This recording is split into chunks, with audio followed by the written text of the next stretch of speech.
ঘুমটা ভেঙেই দেখি ঝুম বৃষ্টি শুরু হয়ে গেছে। আর বৃষ্টির এই ঠান্ডা, ঠান্ডা ওয়েদারটা কিন্তু অনেক ভাল লাগে।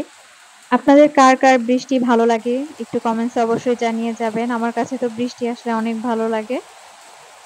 আবার চিন্তা করছিলাম ছেলেকে কিভাবে আজকে স্কুলে নিয়ে যাবো। কারণ ওর যেহেতু সকালে স্কুল, মর্নিং শিফট। তো সবকিছু মিলিয়ে ভালোই লাগছিল। আসসালামু আলাইকুম। সবাই কেমন আছেন? তো এই তো অনেকক্ষণ দাঁড়িয়েছিলাম। প্রায় ০.৫ ঘন্টার মতোও দাঁড়িয়েছিলাম। এই বৃষ্টি দেখছিলাম।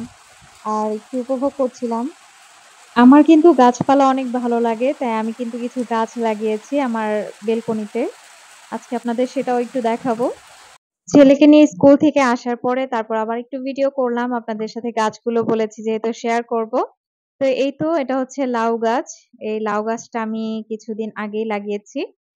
তো একটার সাথে কিন্তু আরেকটা সাথী এসে পড়েছে। একটা চারা এনেছি তো বাসায় এনে দেখি যে ২ টা চারা।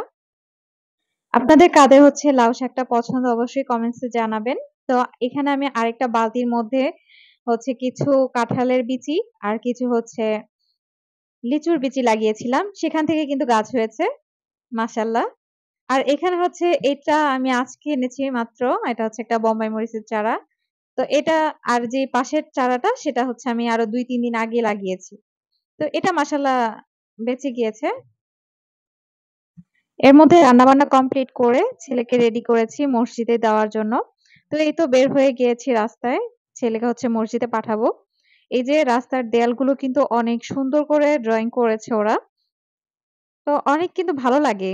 বাহিরে যদি এরকম সুন্দর রং-বেরঙের চিত্র থাকে, তারপর হচ্ছে আরবি লেখা থাকে, এগুলো কিন্তু ভালোই লাগে। তো এই তো আমার ছেলেও রাস্তার মধ্যে একটু দুষ্টুমি করছিল। তো ওই মসজিদে ঢুকে গেছে। আমি হচ্ছে ওকে মসজিদে দিয়ে তারপর হচ্ছে আমার মার বাসায় একটু বসবো। ওর যখন ছুটি হবে তারপর হচ্ছে আমি মার বাসা থেকে ওকে নিয়ে বাসায় যাবো। তো এই তো ভালো লাগছিল সেজন্য চিন্তা করলাম একটু ভিডিও করে নেই। আপনাদের সাথেও শেয়ার করব। তো এই তো সব ড্রইং গুলা কিন্তু অনেক সুন্দর হয়েছে। রাস্তায় বের হলে প্রত্যেকটা দেয়ালের মধ্যেই কিন্তু এত সুন্দর, সুন্দর ড্রইং করা আছে। তো দেখতে কিন্তু ভালোই লাগে।